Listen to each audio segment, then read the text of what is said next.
Assalamualaikum warahmatullahi wabarakatuh. Perkenalkan, nama saya Firmawati dari Prodi Pengembangan Masyarakat Islam. Video ini saya buat untuk memenuhi tugas praktik pekerjaan dan pemberdayaan sosial dengan judul Teknik Bagan Arus Masukan dan Keluaran. Adapun topik utama pada materi ini, yang pertama, pengertian bagan arus masukan dan keluaran, yang kedua, langkah-langkah pelaksanaan, dan yang ketiga, kelebihan bagan arus masukan dan keluaran. Apa itu bagan arus masukan dan keluaran?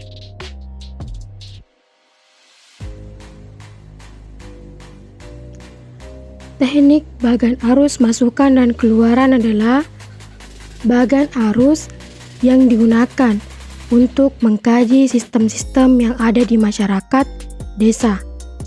Sistem-sistem tersebut terdiri dari masukan dan keluaran.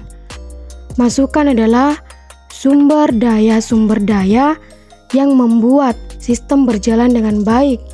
Sumber daya itu adalah tenaga kerja, waktu, uang, peralatan, keterampilan, dan sebagainya.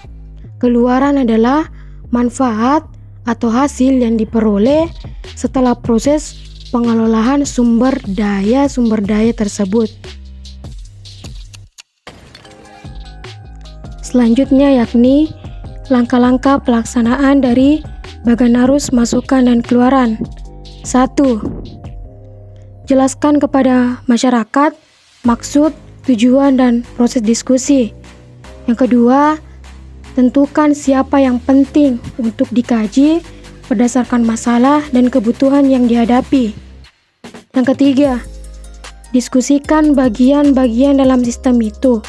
Akan lebih mudah bila peserta diminta untuk mencatat setiap bagian dari sistem di atas kartu-kartu. Yang keempat, diskusikan mana di antara bagian-bagian sistem tersebut yang menjadi masukan-masukan dalam sistem itu. Masukan-masukan itu bisa digambar dengan simbol. Yang kelima, diskusikan mana di antara bagian-bagian sistem tersebut yang menjadi keluaran dalam sistem itu. Keluaran bisa digambarkan dengan simbol. Yang keenam, diskusikan hubungan antara bagian-bagian sistem. Hubungan-hubungan itu bisa digambarkan dengan gambar panah.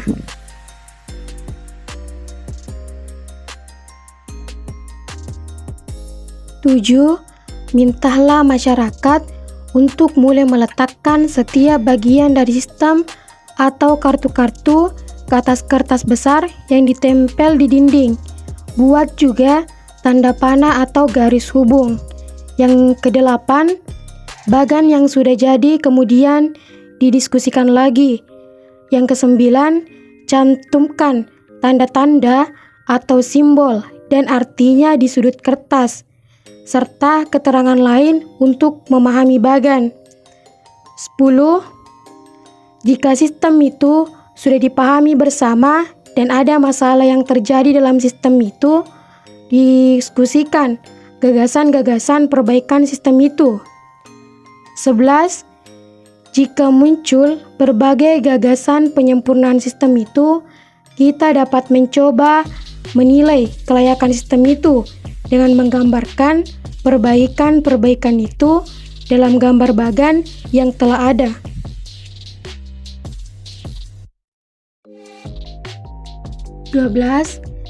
Di dalam kajian mengenai sistem yang berkaitan dengan kegiatan usaha, apabila memungkinkan, lakukan perhitungan jumlah perkiraan untuk menilai keadaan usaha tersebut. 13. Catat seluruh hasil informasi dengan cermat oleh tim PRA yang bertugas sebagai pencatat. Dan yang terakhir yakni mencantumkan nama-nama atau jumlah peserta, nama pemandu, tempat, dan pelaksanaan diskusi. Adapun kelebihan dari teknik bagan arus masukan dan keluaran yakni teknik bagan arus ini akan memperlihatkan secara lebih terperinci bagaimana setiap bagian dari keadaan saling mempengaruhi. Kajian ini akan memperkaya pemahaman tentang keadaan desa yang perlu untuk kegiatan pembuatan desa. Itulah tadi sedikit ringkasan materi mengenai teknik bagan arus masukan dan keluaran. Semoga apa yang saya bawakan ini bisa memberikan manfaat kepada teman-teman sekalian. Sekian dan terima kasih. Wassalamualaikum warahmatullahi wabarakatuh.